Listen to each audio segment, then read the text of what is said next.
Hardapy. I work for Section 8 Rental Assistance at East Missouri Action Agency in Park Hills. We're making this video because of the COVID-19 pandemic. We cannot bring clients into the office at this time. So I'm going to try to explain a little bit about our Section 8. You are on the top of the waiting list, and I will send you a packet in the mail with several pages of paperwork to fill out and sign. And I will also send you a letter explaining everything you need to send back in with that paperwork.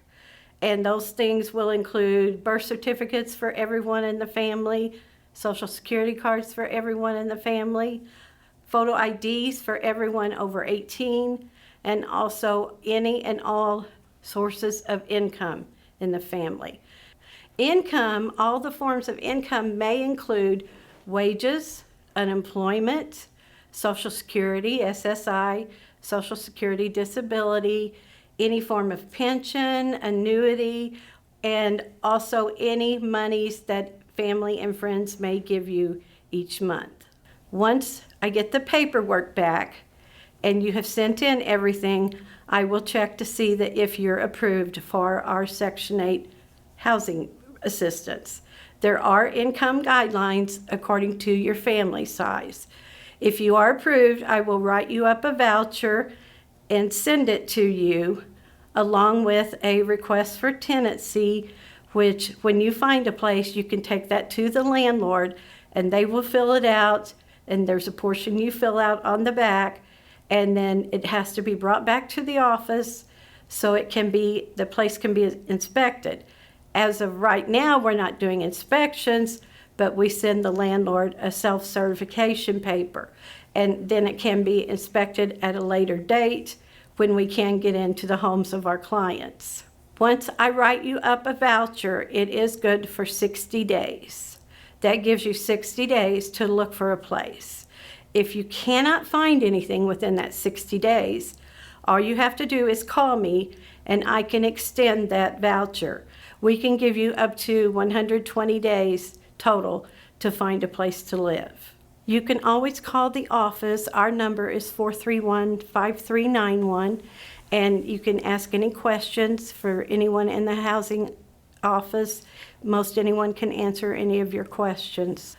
Once you receive your voucher back, it will tell you what bedroom size home or apartment that you are eligible to rent.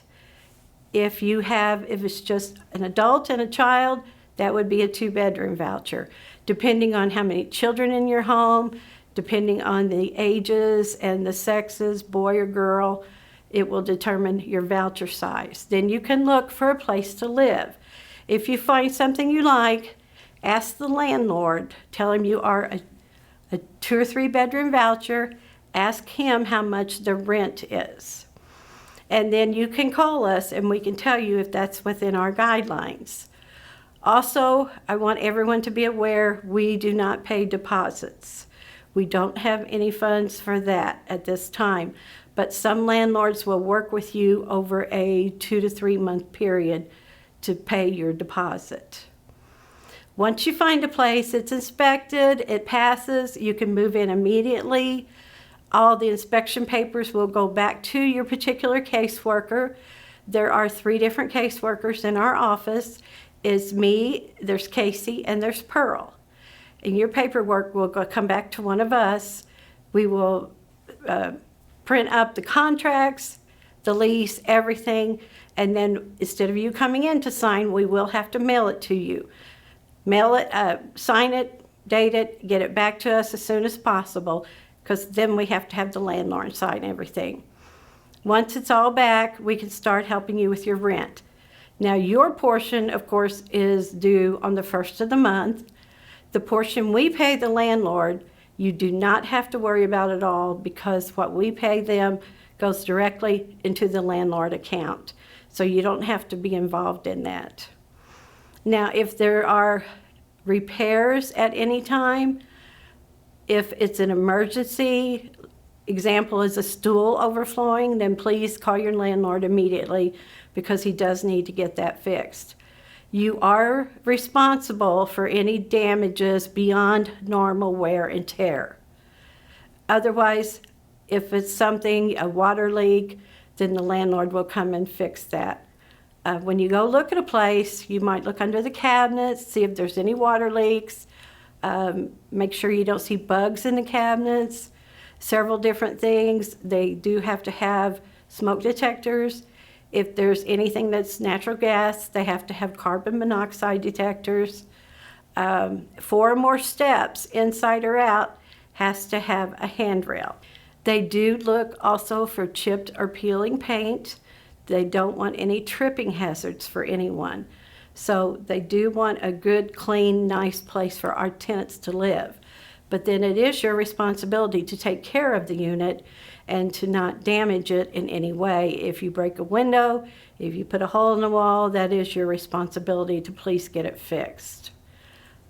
If you have any questions at any time, call your caseworker. If they don't answer, you can leave a message, but they will get back with you. Any changes, there are several rules also you have to abide by. After a year, you can move, but once you lease up in a place, you have to stay there a year. But at the end of that year, you can move.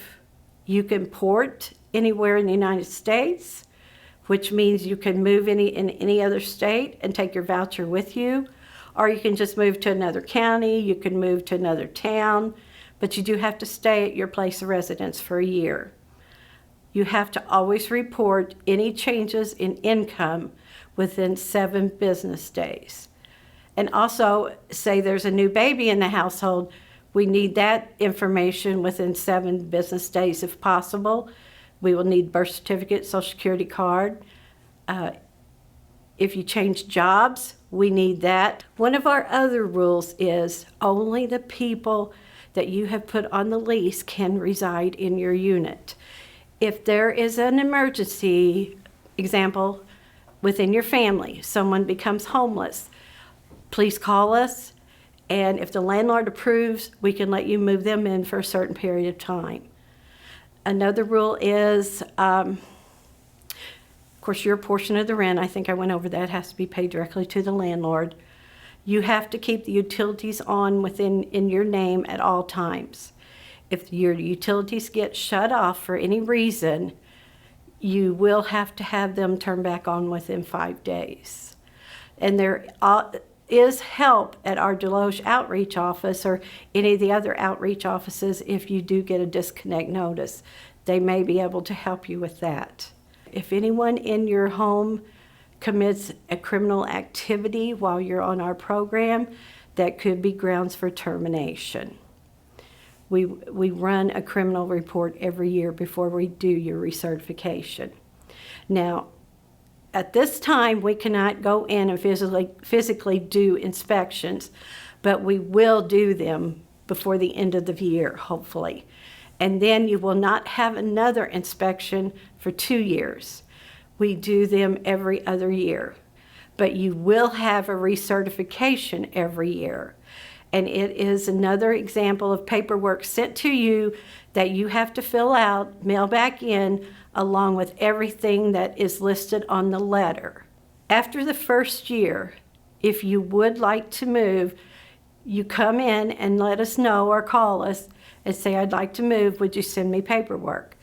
And we'll send you paperwork. You have to give your landlord a full 30-day notice on or before the first of the month that you intend to move by the end of that month. Anytime we send you a letter requesting information, please send it back to us immediately because we need it for your file for one reason or another. We do have to have it.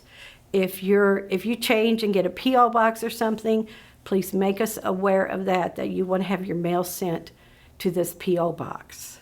We will start getting these videos out, I'm thinking within the next couple weeks, and then we will mail you the paperwork. If you have any questions, again, just call the office at 431-5391, and if no one answers, we will get back to you. Once we get everything, because there is a file for each person, then we will send you a voucher and a request for tenancy, and you can start looking for a place. If you have failed to send quite everything in, I'll send you a letter stating what else we do need. And then once you find a place and that request for tenancy comes back to our office, gets inspected, it passes. There are a couple other papers that are required to be in your file, and I will send you those and have you sign and date those. That's just paper stating that you got this information, that information. So we're kind of in a trial situation here. We're doing the best we can. I know there'll be a lot of phone calls, but just call us anytime.